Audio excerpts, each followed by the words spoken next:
दुनिया को कहो। और ये दुनिया जीती नहीं है, केवल कहती है, तो परिणाम ये निकलता है ज्ञान प्रकाश नहीं बन पाता, ज्ञान केवल शब्दों का आदान प्रदान भर बन जाता है। जैसा कि मैंने कहा आगे पाठ पीछे सपाट, तो वही हालत हो जाती है। अपन रोज पढ़ते हैं सुनते हैं, लेकिन आगे पाठ फिर सपाट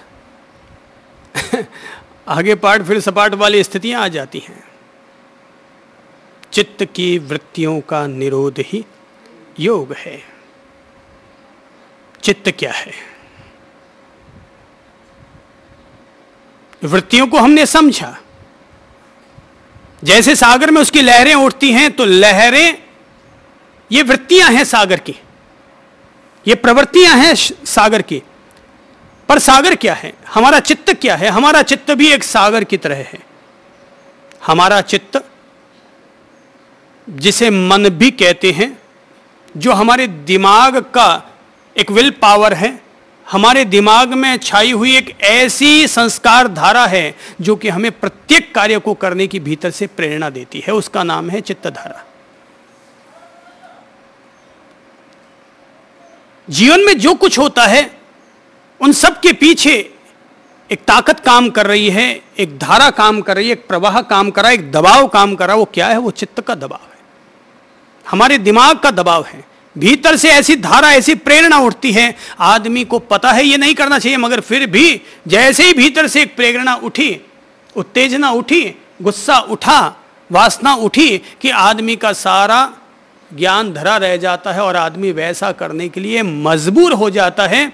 तो जिस संस्कार के उदय से व्यक्ति वैसा करने के लिए मजबूर हो जाता है, उस विशिष्ट प्रेरणा शक्ति का नाम है चित्त। और वो चित्त हमारा शुभ भी हो सकता है और अशुभ भी। इसीलिए गीता कहती है चित्त के 3 गुण होते हैं। पहला है तमोगुण, दूसरा है रजोगुण और तीसरा है सतोगुण। हमारे चित्त के ये 3 गुण।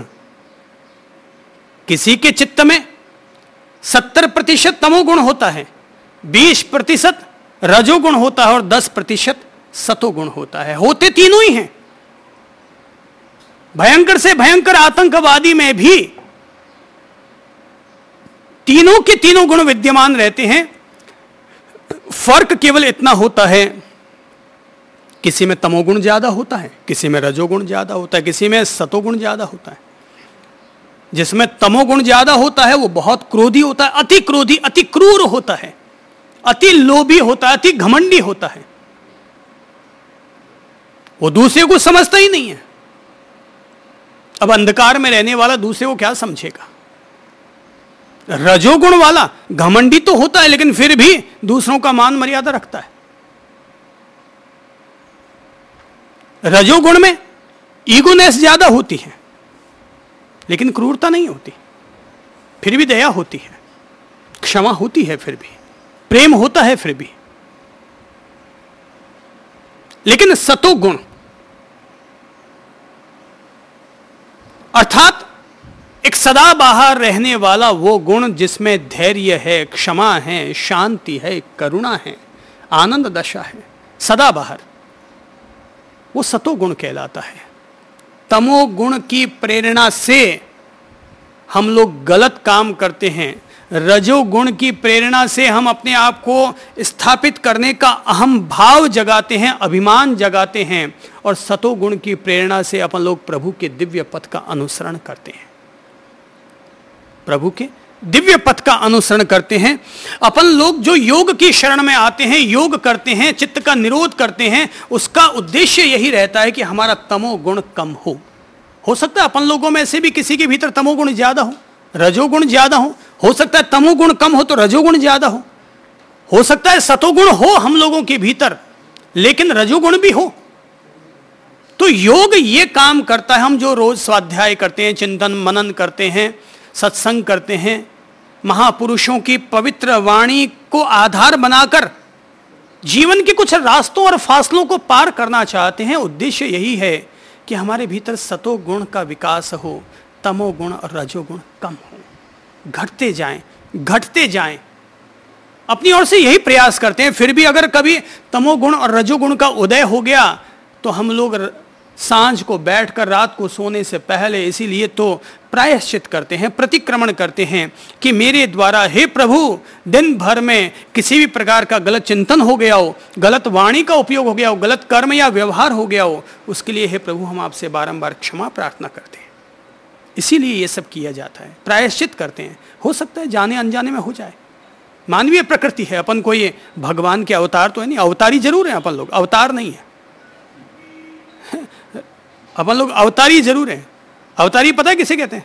अवतार तो उसे कहते हैं जो भगवान का रूप लेकर के आता है, और अवतारी उसे कहते हैं जो उद्दम मस्ती करता है, बदमाशियां करता है, उसको अवतारी कहते हैं। ये अपन लोगों का खास अर्थ है। ये शब्दकोश में देखने जाएंगे अवतार और अवतारी तो दोनों सार्थक रूप में ही दिखाई देंगे, पर अपन लोग जो अपनी प्रैक्टिकल लाइफ में जीते हैं वहां पर अवतारी का अर्थ जैसे कहते हैं ये छोरा बड़ा अवतारी है, यानी कि बड़ा बदमाश छोरा है, ये उद्दम मस्ती करने वाला है, उद्दंड है, उद्दंडी को अवतारी कहते हैं। तो अपन लोग कोई अवतार तो है नहीं, अवतारी जरूर हैं। तो उद्दंडी जरूर हैं, तो अपन लोगों के द्वारा हो सकता है बहुत जागरूकता से जीते हैं, बहुत ध्यान रखते हैं, वाणी के विवेक को ध्यान रखते हैं, मन के संयम का भी बोध रखते हैं, लेकिन फिर भी मानवीय प्रकृति है, उदय आ गया हो गया, तो उसी के लिए तो प्रतिक्रमण करते हैं, प्रायश्चित करते हैं। प्रभु मेरे द्वारा दिन भर में कोई भी गलत चिंतन हुआ हो, गलत वाणी का उपयोग हुआ हो, गलत कर्म या व्यवहार हुआ हो, उसके लिए बारंबार क्षमा प्रार्थना करते हैं। यही सद्भाव रखते हैं। और प्रत्येक व्यक्ति को रात को सोने से पहले ये भाव जरूर रखने चाहिए। ये बहुत बड़ा धर्म है कि रात को सोने से पहले हमने दिन भर के सारे बही खातों का जमा खर्च पूरा कर दिया कि जो भी हुआ गलत प्रभु माफ, सॉरी, मिच्छामि दुक्कडम। चित्त में तमोगुण, अगर हमें लगे कि आज हमारे द्वारा क्रोध हो गया तो समझ लेना आज हमारे चित्त में तमोगुण का उदय ज्यादा था, इसलिए क्रोध हो गया। बेटे को हमने कहा, कहना नहीं माना तो क्या हुआ? क्रोध आ गया।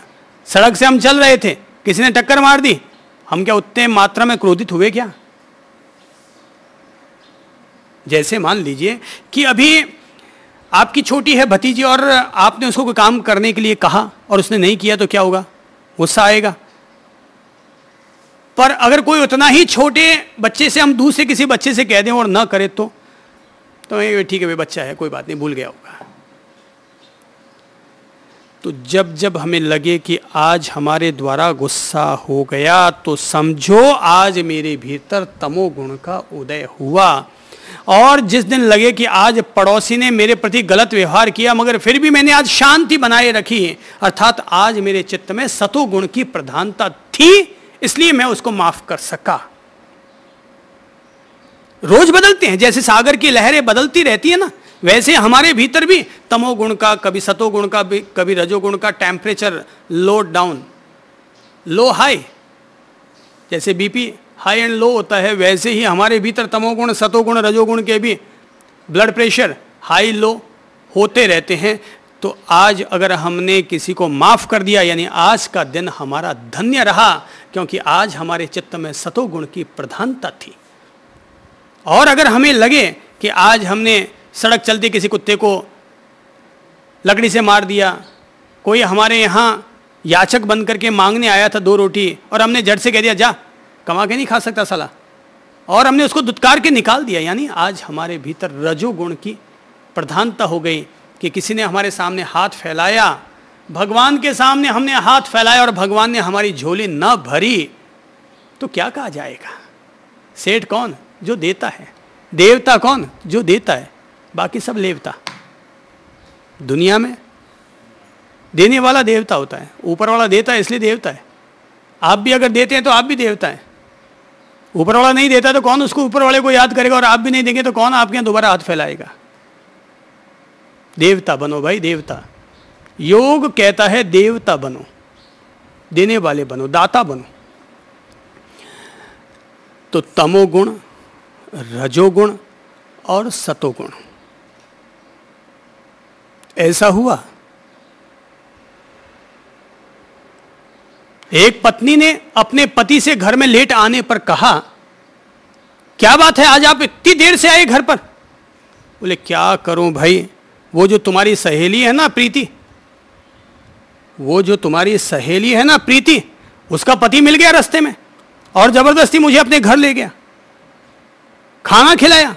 और वो जो प्रीति है ना, वो क्या है यार, वो तो मुझे आने ही नहीं दे रही थी, बिल्कुल चुंबक की तरह है, बिल्कुल चुंबक की तरह है। पत्नी ने कहा अरे वो चुंबक की तरह है तो क्या हुआ, तुम कम से कम लोहे तो मत बनो, तुम तो लोहे मत बनो, वो चुंबक है पर तुम तो लोहा मत बनो। अर्थात कोई हमारे साथ अच्छा या गलत व्यवहार करता है, पर कम से कम हम लोग अपने आप में योग की समझ रखते हैं।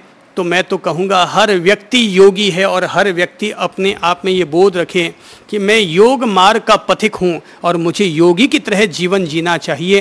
कोई भले ही हमारे साथ गलत बर्ताव या व्यवहार कर ले, पर मैं अपनी तरफ से उनके प्रति सौम्य, सकारात्मक, मीठा और मधुर व्यवहार करूँगा, अपने आप पर संयम रखूँगा, अपने आप पर अंकुश रखूँगा।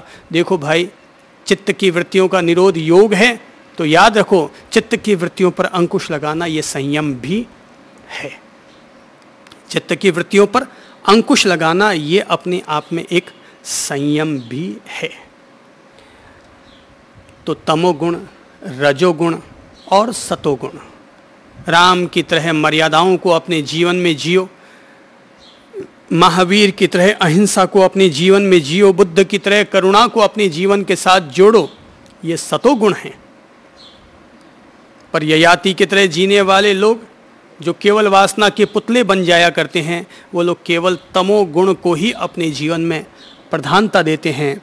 ऐसे लोग भले ही प्रकाश में क्यों न जन्मे हों, पर उनका समापन तो हमेशा अंधकार में ही हुआ करता है। दुनिया का कोई भी फल अपने बीज से जुदा नहीं होता। हमें अच्छे फलों को प्राप्त करने के लिए हमेशा अच्छे बीज बोते रहने चाहिए, ऐसी जागरूकता रखनी चाहिए। तो हम लोग अपनी प्रैक्टिकल लाइफ में भी चित्त की वृत्तियों पर अपना अंकुश रखें, अपना संयम रखें, और एकांत में बैठकर जब हम योग को साधते हैं तब एक ही बोध रखें, मैं अपने दिमाग पर संयम कर रहा हूँ, उसको शांति में बना रहा हूँ, अपनी चित्त की वृत्तियों पर अंकुश लगा रहा हूँ और प्रभु के दिव्य पथ का अनुसरण कर रहा हूँ, प्रभु के दिव्य स्वरूप का ध्यान धर रहा हूँ। तो जब हम लोग नाभि पर ध्यान धरते हैं, हृदय प्रदेश पर ध्यान धरते हैं कि ललाट प्रदेश पर ध्यान धरते हैं, तो हम एक तरह से अपनी अंतरात्मा से